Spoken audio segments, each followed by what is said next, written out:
Assalamu alaikum ji. I'm Dr. Mohammed Abrar, Canadian barrister, running a law firm, Dr. A&M Canadian Immigration in Toronto, Canada. आज हमारी presentation का जो topic है वो है जी student visa. Student visa आज मैं आपसे स्टूडेंट वीजे के मुतालिक फर्स्ट एवर स्टैटिस्टिक एनालिसिस पेश करूंगा जिससे प्रूव हो सकेगा कि किस तरीके से आपके स्टूडेंट के चांसेस इंक्रीज हो सकते हैं वीजे के। ये स्टैटिस्टिक एनालिसिस ना आज से पहले आज तक किसी ने डिस्कस किया है। मैंने आज तक कभी भी किसी भी प्रेजेंटेशन में ये चीजें नहीं देखी हैं। मैं गारंटी से कहता हूं कि आपने ये नेवर एवर स्टैटिस्टिक एनालिसिस इससे पहले कभी देखा होगा। जो हमारे दोस्त अहबाब रह रहे हैं पाकिस्तान, इंडिया, बांग्लादेश और ऑल जो कंट्रीज के फिलीपींस, चाइना, उनके लिए ये बहुत ही इफेक्टिव फिगर्स होंगे, बहुत ही effective. Why? Because you know very well कि जो हमारी प्रेजेंटेशन, हमारी फर्म्स का स्लोगन है जी, वो है डिजिट स्पीक। तो आप ये देखेंगे आज की प्रेजेंटेशन में कि वाकई ही डिजिट्स स्पीक करते हैं। सबसे पहले जी हम जरा स्क्रीन शेयर कर लें अपनी प्रेजेंटेशन के लिए, ताकि हम फिर प्रॉपर तरीके से प्रेजेंटेशन अपनी बाकायदा स्टार्ट कर सकें। डिटेल्स प्रेजेंटेशन जी, अभी हम अपनी प्रेजेंटेशन शुरू करते हैं जी। स्टूडेंट वीजा हमारा जी 100% वॉलंटियर कैंपेन है जी हमारी, जिसके ऊपर हम आप कर रहे हैं। और एक बात मेरी याद रखिएगा, हम ये जितनी प्रेजेंटेशन मेरे यूट्यूब चैनल्स के ऊपर है, that is not a legal opinion. ये मेरी अपनी अंडरस्टैंडिंग है जो मैंने स्टैटिस्टिक एनालिसिस से ड्रॉ किए हुए, being a doctor Mohammad Abrar. तो आप ये मेरी वेबसाइट देख सकते हैं amcaim.ca। ईमेल एड्रेस पे मुझे इंक्वायरी के लिए फर्दर आप राब्ता कर सकते हैं। फोन नंबर है जी, लॉ फर्म लोकेशंस। और फेसबुक के ऊपर ये हमारा फेसबुक है और ये यूट्यूब चैनल्स है जिसके ऊपर ये वीडियोस अवेलेबल आप देख भी रहे हैं इस टाइम। और मेरा लिंक्डइन है। एवरी फ्राइडे अगर आपका कोई क्वेश्चन रह जाता है तो हम लाइव होते हैं और डायरेक्टली आप डॉक्टर मोहम्मद अबरार से लाइव अपनी इंक्वायरीज जो हैं उसके क्वेश्चन कर सकते हैं डायरेक्टली। टेबल ऑफ कंटेंट्स आज की स्टूडेंट प्रेजेंटेशन में first of all introduction, then Canadian immigration system, ताकि आपको एक सिस्टम की अंडरस्टैंडिंग होगी तो आप इसको बेहतर समझ सकते हैं। तीसरे नंबर पे आप जनाब देखेंगे कैनेडियन इमिग्रेशन स्टैटिस्टिक एनालिसिस जी, 13 इयर्स का स्टैटिस्टिक एनालिसिस, 13 साल का जनाब। Gender and Canadian student visa, किस तरीके से जेंडर में चेंजिंग से आपके वीजे के चांसेस ज्यादा हो सकते हैं। ये रिसर्च जो बेस करती है जनाब, ये 42 इयर्स ऑफ रिसर्च स्टडी के ऊपर बेस कर रही है जो स्टैटिस्टिक हमने लिए हैं। और जो student visa as a provincial category 11 years जनाब, और इससे आपके 80% चांस इंक्रीज हो जाते हैं जी। अब हम स्टेप बाय स्टेप जनाब कितने परसेंट, 80% आपके चांस इंक्रीज हो जाते हैं। हम स्टेप बाय स्टेप शुरू करते हैं जी। Student visa categories. Student visa has 2 categories. First categories, अच्छा जो मैं ये कैटेगरीज यहां मेंशन कर रहा हूं, इससे पहले ये आपने कैटेगरीज भी शायद कुछ लोगों ने सुनी ना हो। तो चीजें जो हैं लोगों को कि उसका मकसद ये हमारी इस प्रेजेंटेशन का कि आपको एक बर्ड आई व्यू दिया जाए जो आपके लिए फायदेमंद साबित हो सके। स्टूडेंट वीजा अडल्ट मेजर के लिए जो अप्लाई करते हैं, ग्रेजुएशन, डिप्लोमा, सर्टिफिकेट और माइनर स्टूडेंट वीजा जी। ये माइनर स्टूडेंट वीजा, जो माइनर्स होते हैं वो कस्टोडियनशिप के ऊपर, अगर कोई कस्टोडियन कनाडा में हो तो उसके ऊपर ये माइनर अप्लाई कर सकते हैं। एज ऑफ माइनॉरिटी ये 17-19 इयर्स है, प्रोविंस टू प्रोविंस वेरी करती है कनाडा में। ये सोर्स जो है जी आप देख सकते हैं, अगर माइनर स्टडी के ऊपर आप डिटेल्स में पढ़ना चाहते हैं तो ये मेरी वेबसाइट के ऊपर लिंक मैंने दिया हुआ है, इस पे जाके आप एक प्रेसी सी वेबसाइट के ऊपर देख सकते हैं। स्टूडेंट वीजे की जो कुछ कंट्रीज के लिए इन्होंने स्टडी डायरेक्ट स्ट्रीम शुरू की है, जिसे कहते हैं एसडीएस सिस्टम जी।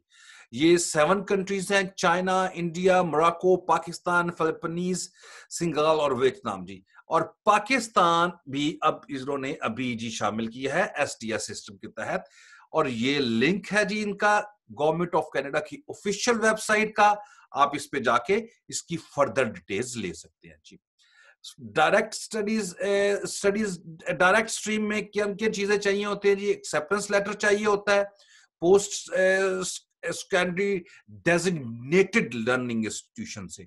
एक बात ये याद रखिए, मैं डेजिग्नेटेड पे क्यों जोर दे रहा हूं, कुछ लोग अपने परसेंटेज की वजह से, क्योंकि अगर आपका जो डेजिग्नेटेड यूनिवर्सिटीज नहीं होती इंस्टीट्यूशन, उसमें एडमिशन करवा देते हैं, बात का ना आपका कोई वर्क परमिट होता है ना रेजिडेंसी होती है। कनाडा में ये बहुत कम इंस्टीट्यूशन है मगर हैं, तो be careful regarding that. Fully paid first year tuition fees जी, गारंटेड इन्वेस्टमेंट सर्टिफिकेट जीआईसी चाहिए होता है आपको 10,000 का, बैंक स्टेटमेंट नहीं चाहिए इसके बाद, इस सर्टिफिकेट के बाद लैंग्वेज टेस्ट आइल्स चाहिए 6 जी। ये रिक्वायरमेंट है एसडीएस की।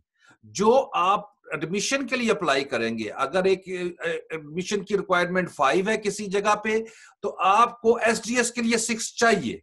और अगर एडमिशन के लिए कोर्स में आपकी 7 एडमिशन है, वो सेपरेट रिक्वायरमेंट है, तो 6 आपको एसडीएस के लिए मीट करना है, तो एडमिशन के लिए 7 आपको मीट करना है।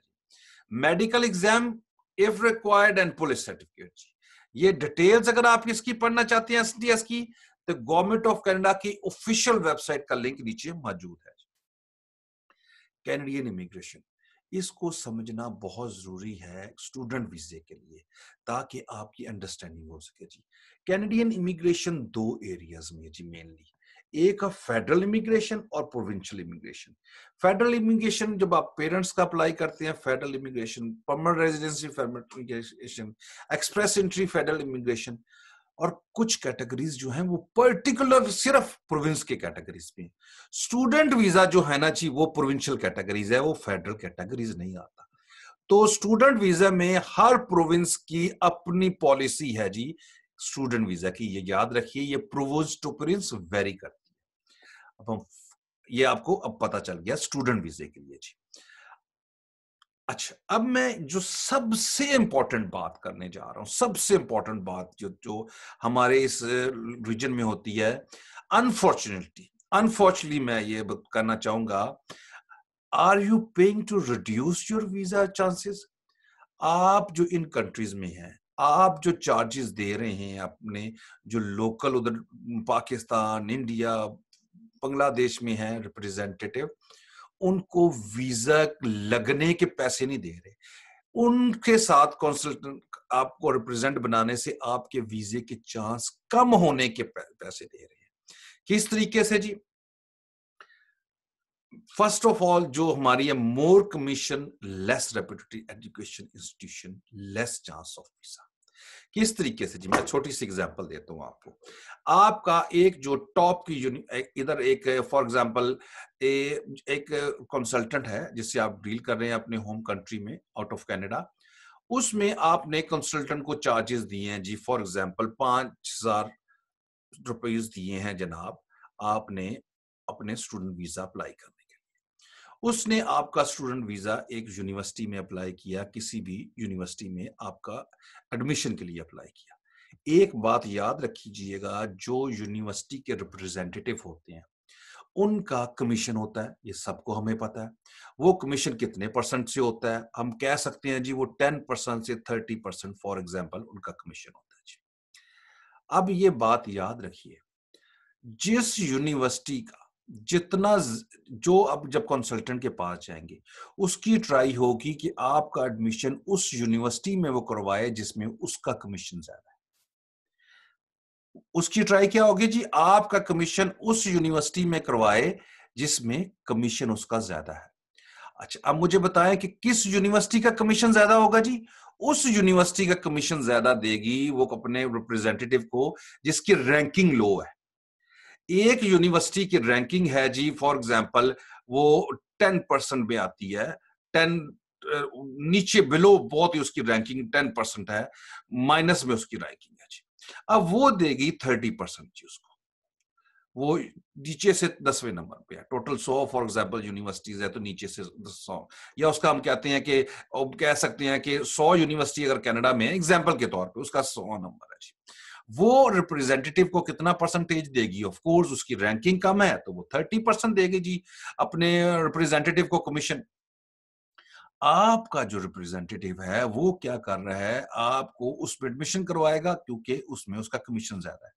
उससे आप मुझे बताएं कि आपके वीजे के चांसेस कम होंगे या ज्यादा होंगे? ऑफ कोर्स, अगर जिस यूनिवर्सिटी की रैंकिंग कम है, अगर उसमें आप अप्लाई करते हैं तो आपके वीजे के चांसेस कम होंगे। और एक यूनिवर्सिटीज है जो कि टॉप नंबर पे है, टॉप 10 में है जी, वो यूनिवर्सिटी टॉप 10 में है।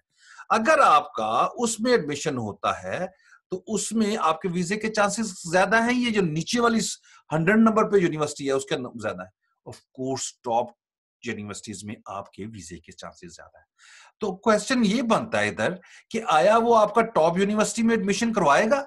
Never ever, never ever. इसका स्ट्रेट फॉरवर्ड सा मतलब होता है कि वो इवन के हमारे यहाँ तो ये जो प्रैक्टिस है, जो मैं भी क्योंकि मिडिल ये एशियन कंट्री से हूं, तो उसमें ये होता है कि आपको इवन ये भी नहीं बताते कि वो कितना उसमें से परसेंटेज ले रहे हैं। That is not fair, I think so.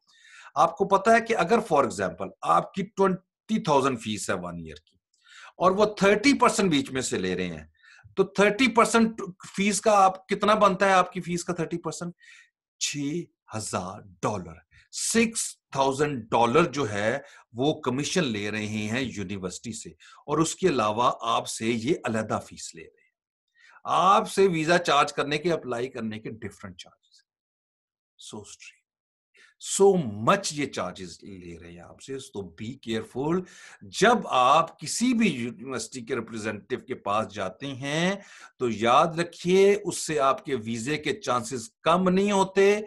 जो मेरा ये मैं आपको बता रहा हूं, more commission less representative education institutions, वो तो इसका मतलब ये हुआ कि आप उनको पैसे किस चीज के दे रहे हैं? जो फीस दे रहे हैं वीजे के चांसेस इंक्रीज होने के नहीं, डिक्रीज होने।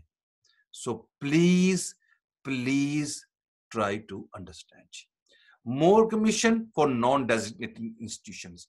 मैंने कुछ केसेस ऐसे भी देखे हैं यहाँ कनाडा में, इंडिया से, जिन लोगों ने नॉन डेजिग्नेटेड इंस्टीट्यूशन में एडमिशन करवा दिया है। किस वजह से? सिर्फ अपने कमीशन की वजह से। अब जो आप लोग उधर बैठे हैं कनाडा में, अब उसका क्या होता है जी?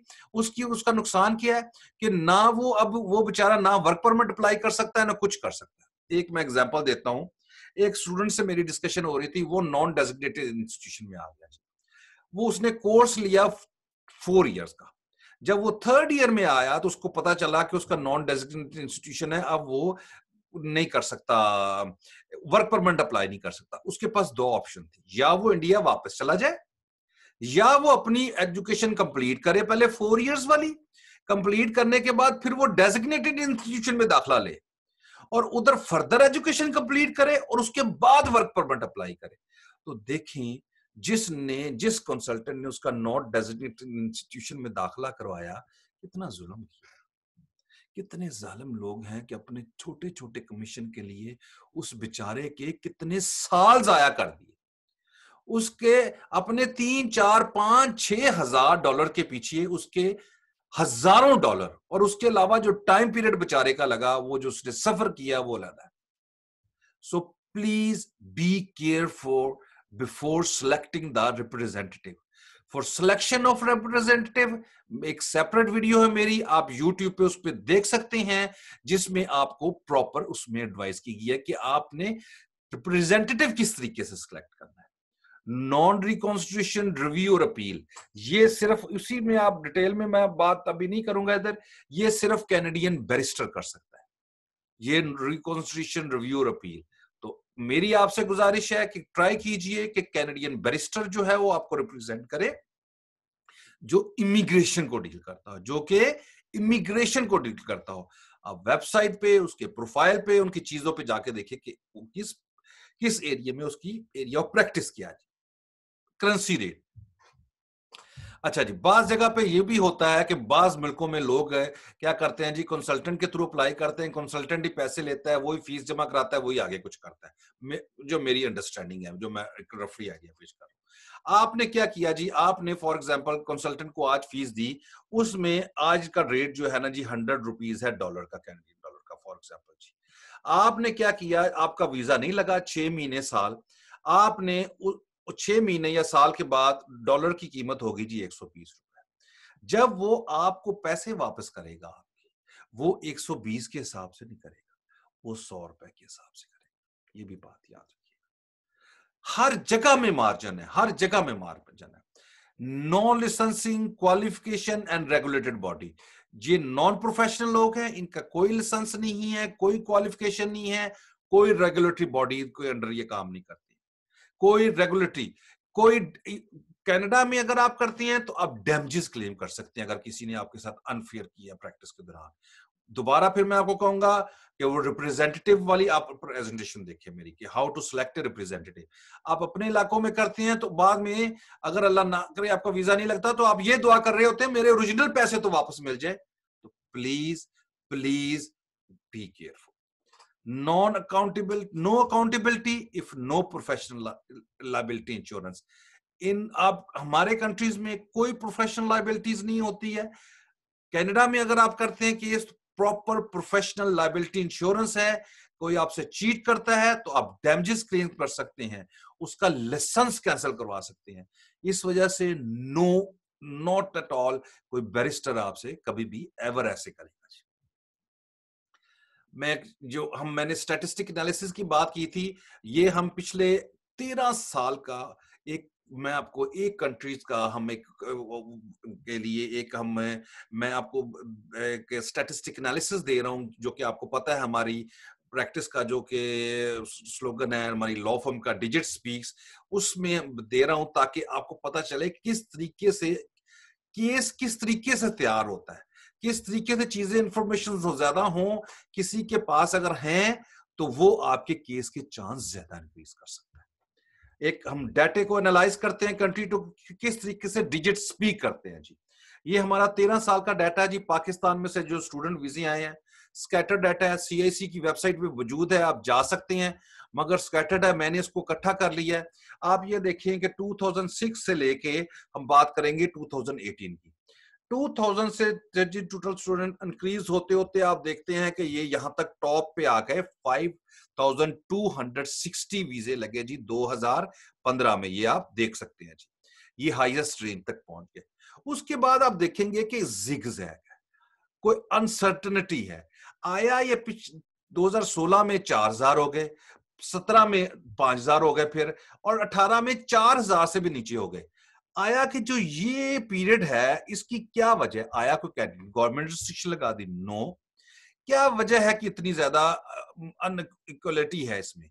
इसकी वजह है कि जो हमारे लोग हैं, जो हमारे रिप्रेजेंटेटिव हैं, वो प्रोफेशनल नहीं है। ये सबसे बड़ी वजह है, क्योंकि स्टूडेंट्स तो वही हैं जो पैदा हो रहे हैं, यूनिवर्सिटीज से वही यूनिवर्सिटीज पैदा कर रही हैं, सारे लोग वही हैं, मगर हमें जो गाइड करने वाले लोग हैं वो प्रॉपर नहीं है जो गाइड कर रही हैं। ये इनइक्वालिटी इस चीज को कर रही है, नहीं तो ग्राफ ये जाना चाहिए था ग्राफ ऊपर, अब 6000 से हमें क्रॉस करना चाहिए था। ना होने की वजह हमारे ये प्रोफेशनल्स हैं, ये प्रॉपर तरह हमें क्या किया जाता है जी, हमें गाइड किया जाता है कि जो लोग हमें मोस्टली गाइड करने वाले वो हैं जो, क्योंकि हमारे कंट्री से ज्यादा ट्रेंड रहा है यूके वगैरह जाने का, अमेरिका वगैरह जाने का। कनाडा में एजुकेशन इंडस्ट्री नहीं है। कनाडा में एजुकेशन को एजुकेशन के तौर पे लिया जाता है, उसमें एडमिशन इजी नहीं होता है। यूके में आप अप्लाई करें, 5 यूनिवर्सिटी में आपने अप्लाई किया, 3 में अनकंडीशनल हो जाता है, एक आदमी कंडीशनल आता है। मगर कनाडा में बाज दफा ऐसे भी हुआ, मैंने देखा है, 5 यूनिवर्सिटी में अप्लाई किया आपने और एक में भी एडमिशन नहीं हुआ। वजह क्या है कि आपको प्रॉपर गाइडेंस नहीं दी, पर्पस ऑफ अटेंशन, दूसरी चीजें प्रॉपर नहीं सबमिट करते, और इसका रिजल्ट फिर ये होता है कि वीजे नहीं लगते जी। So be careful before applying student visa. बहुत बड़ा टेक्निकल ये एक चीज है जी। अब बात करते हैं जेंडर की। मैं जब स्टैटिस्टिक एनालिसिस जब पढ़ता रहता हूँ ना जी मुख्तलिफ चीजों से, तो मैं उसको विजुलाइज करता हूँ कि ये डाटा जो है क्या बोल रहा है, ये हमें किस डायरेक्शन में लेके जा रहा है, वो ये क्या बात कहना चाह रहा है, ये जो डाटा दिया हुआ है ये कुछ कह रहा है, डाटा खुद बोलता है जी। अब हम बात करते हैं जो हम 24 इयर्स का डाटा जी, ये आप देखिए 1996 से लेके 2015 तक का डाटा है जी, सॉरी ये 4 इयर्स का भी नहीं मैंने डाला, डेट किया। अभी इसकी वजह हम देखते हैं कि इसमें हम देखते हैं जेंडर। अब जेंडर देखें, कैनेडियन गवर्नमेंट की जब आप डाटा देखते हैं तो उनकी एक पॉलिसी है जेंडर इक्वालिटी, कि जितने मेल हों उतने ही फीमेल्स हों। अच्छा, इसका मतलब क्या हुआ कि इसकी वजह क्या है? इसकी वजह ये है कि जिन कंट्रीज में जेंडर इक्वालिटी नहीं होती उनमें डिस्टर्बेंस हो सकती है। ये जो जेंडर इक्वालिटी वाला मैं पॉइंट उठा रहा हूं, ये आज तक आपने स्टूडेंट वीजे में किसी से नहीं सुना होगा, ये गारंटी से मैं कहता हूं। ये अल्लाह का शुक्र है कि उसने करम है। उसकी वजह क्या है कि आपका जो जो मेंटर है, अल्लाह के फजले उसने पीएचडी लॉ में की हुई है और उसमें मैंने स्टैटिस्टिक एनालिसिस की है। उस स्टैटिस्टिक एनालिसिस की बेस पे अब मैं कनाडा में एज ए बैरिस्टर काम कर रहा हूं, तो उसका मुझे बेनिफिट हो रहा है। आया आपने कभी अपना कोई रिप्रेजेंटेटिव देखा है जो पीएचडी हो सर? तो इसी वजह से ये अल्लाह का फजल और करम है, खसूसी उसकी मेहरबानी है जी। तो जेंडर इक्वालिटी का मतलब ये होता है कि अगर फॉर एग्जांपल यहाँ इंडियन है, पाकिस्तानी है, फिलिपीनीज है, बांग्लादेश से लोग हैं, हमारे भाई हैं, तो उनका क्या है कि उनमें जेंडर इक्वालिटी होनी चाहिए, क्योंकि उन्हें पता है इन मुल्कों में कि पाकिस्तानी ने पाकिस्तानी से शादी करनी है, इंडियन ने इंडियन से, इवन की इंडियन गुजराती ने इंडियन गुजराती के साथ। तो उसकी कोशिश होती है ये इक्वल हो, जिनकी जेंडर मेल और फीमेल। अगर ये नहीं होंगी तो सोसाइटी में इनइक्वालिटी हो जाएगी। मैं डाटा देख रहा था आज से 25-30 साल पहले का, तो वहां पहले उनकी जेंडर इक्वल नहीं थे। जब मैंने 2018 और 19 तक देखा तो जेंडर इक्वल कर दिए हुए थे गवर्नमेंट ने, अब जो इमिग्रेंट आ रहे हैं। मगर जिन कंट्रीज में अभी भी जेंडर इनइक्वालिटी है, Pakistan is one of them. India में भी आपको पता है कि ज्यादातर जो एप्लीकेंट है वो मेल होते हैं, क्योंकि हमारी मेल डोमिनेटेड जो है वो है जी कंट्री है। तो इसका मतलब क्या हुआ कि अगर हमारा ये डाटा आप देख रहे हैं 96 के सामने, आपके सामने है, ये आप देखें कि मेल और फीमेल की उन्होंने कोशिश की हुई है कि शुरू में ये देखें आप करते करते 2000 में 64,000 मेल थे और 58,000 फीमेल थे।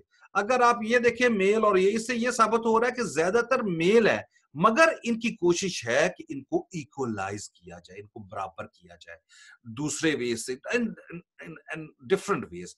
अब हो क्या रहा है कि आप मुझे बताएं कि अगर आप मेरे पास जब कोई क्लाइंट आएगा, एक फीमेल है और एक मेल है, मेल और फीमेल दोनों की एजुकेशन बराबर है, आइस बराबर है, तो किसको प्रेफरेबली, मुझे अगर वो क्लाइंट इंडिया और पाकिस्तान से है तो ऑफ कोर्स मैं प्रायोरिटी दूंगा कि फीमेल अप्लाई करे, क्योंकि मेरे अपने अंदाजे के मुताबिक, गैस के मुताबिक और ये डिजिट्स के मुताबिक स्टैटिस्टिक एनालिसिस दे रहे हैं, फीमेल के 10% चांसेस ज्यादा हैं वीजे लगने के। तो हम किसको मेन एप्लीकेंट बनाएंगे जी स्टूडेंट वीजे में? फीमेल को जी। और अगर फॉर एग्जाम्पल फिलिपाइंस से हम देखते हैं, वहां अगर हम देखें तो कनाडा में ज्यादातर इस टाइम जो नर्सेज हैं वो फिलिपीनीज हैं जी, तो वो ज्यादातर उनकी जो पॉपुलेशन है फीमेल ज्यादा है। अगर उस कंट्री से कोई एप्लीकेंट अप्लाई करना चाह रहा है, मियां बीवी बराबर है, तो वहां से मेल एप्लीकेंट होना चाहिए, क्योंकि कनाडा में ज्यादातर उनकी फीमेल ज्यादा है। पाकिस्तान से ऑफ कोर्स, पाकिस्तान तो उन कंट्रीज में आता है जो नीचे से, जिनमें सबसे ज्यादा इनक्वालिटी है, जहां ज्यादातर मेल है। मेरे अपने ख्याल में 70% तक मेल एप्लीकेंट है मेल। तो इस वजह से जब फीमेल को हम मेन एप्लीकेंट बनाएंगे, उसके 10% चांस मेल की निस्बत ज्यादा होंगे, अगर उसकी आयल्स और दूसरी चीजें बराबर है। ये आपने एनालिसिस आज से पहले कभी नेवर एवर सुना होगा जी। थैंक यू जी। अब हम ये आपके 10% चांस इंक्रीज कर सकते हैं। अब हम बात करते हैं डिफरेंट प्रोविंसेस वाइज। ये डिफरेंट प्रोविंसेस का डाटा दिया हुआ है 2006 से लेके 2016 तक, 11 इयर्स का इंटरनेशनल स्टूडेंट्स का जो प्रोविंशियल वाइज आए। आप देख सकते हैं डिफरेंट प्रोविंसेस की different categories, different number of students आए। नंबर ऑफ स्टूडेंट्स की हम बात नहीं कर रहे हैं।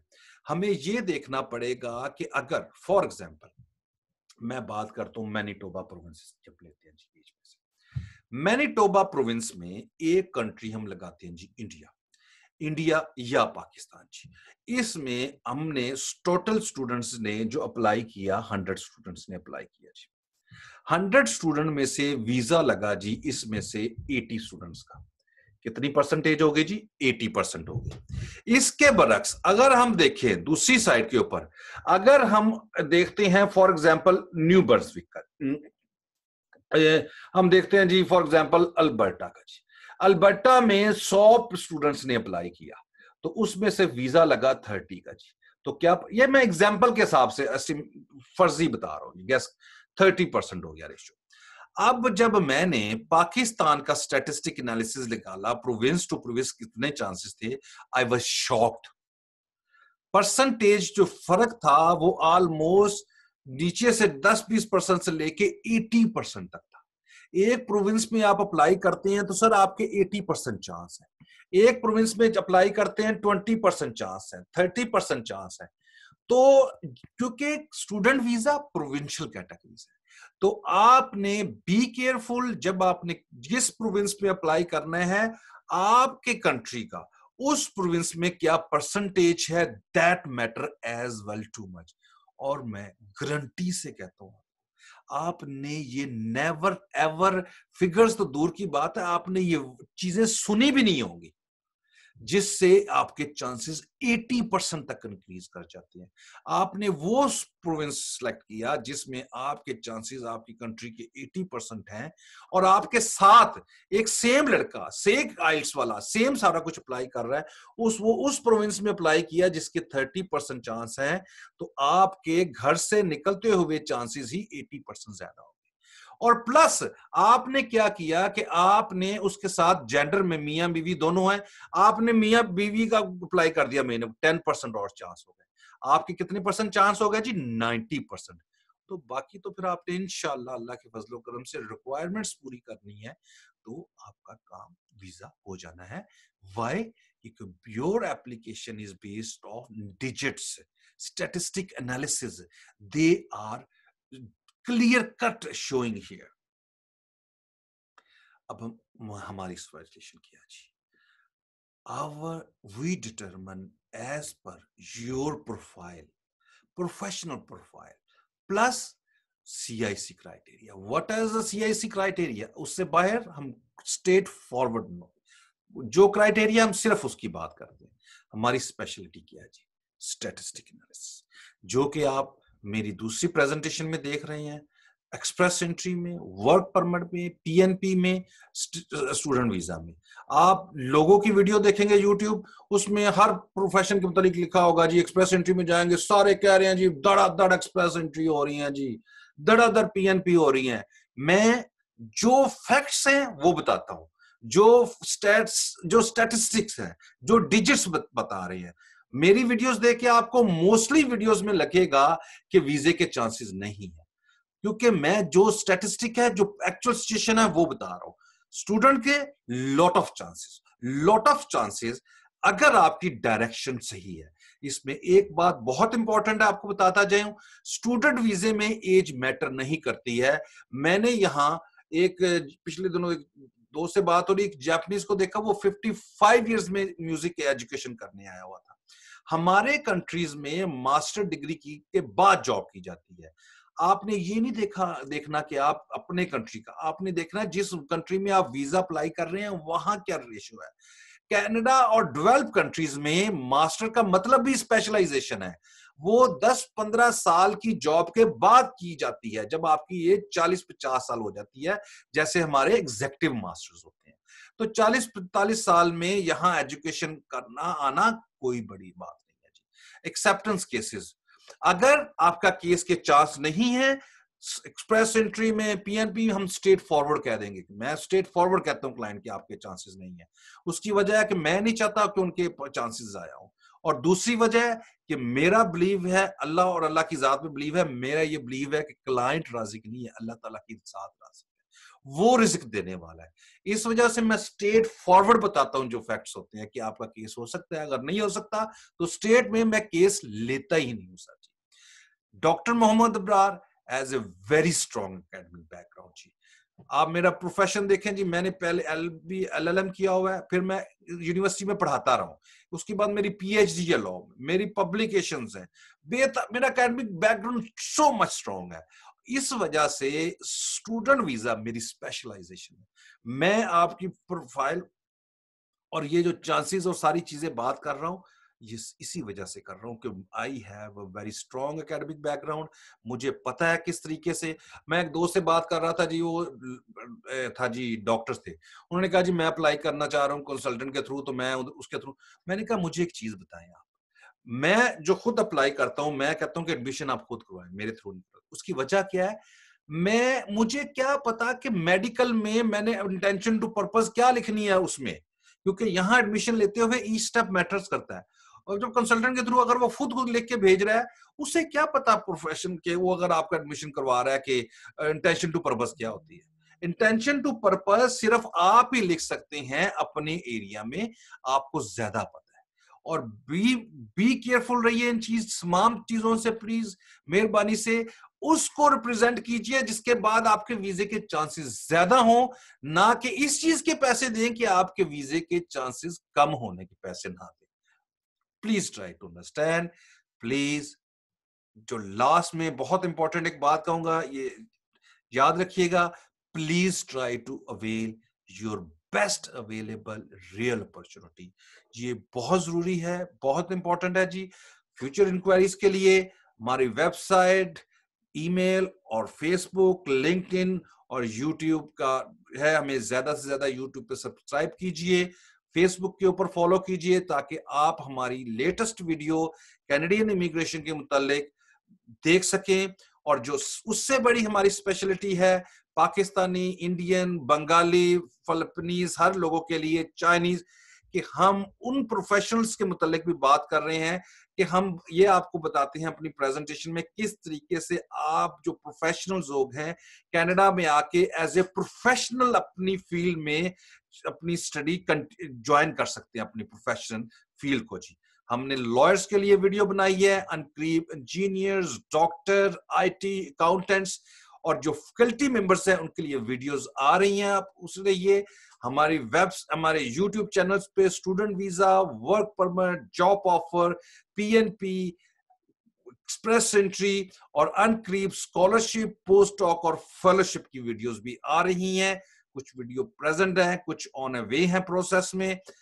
हर फ्राइडे को, अगर इन प्रेजेंटेशन देखने के बाद जो कि हमारे यूट्यूब पे है, अगर आपका कोई क्वेश्चन रह जाए तो हम हर फ्राइडे को जूम और फेसबुक के ऊपर लाइव होते हैं आपके साथ। पर्टिकुलर टाइम ये मेंशन है जी। Pakistan, Middle East, UAE, UK, Malaysia, Pakistan और बाकी जो कंट्रीज के लोग हैं वो अपना टाइम एडजस्ट कर सकते हैं इसके हिसाब से देखते हुए। जैसे हमारे इंडियन के बहन भाई हैं वो पाकिस्तान से देख के कर सकते हैं, बांग्लादेश के बहन भाई हमारा कंपैरिजन कर सकते हैं ये टाइम्स देखते हुए। और कोई कंट्री जो मेंशन नहीं कर सका क्योंकि इतने ज्यादा कंट्री मेंशन करना पॉसिबल नहीं है। दुआओं में याद रखिएगा। डॉक्टर मोहम्मद अब्रार को इजाजत दीजिए। Thank you, so nice. Allah.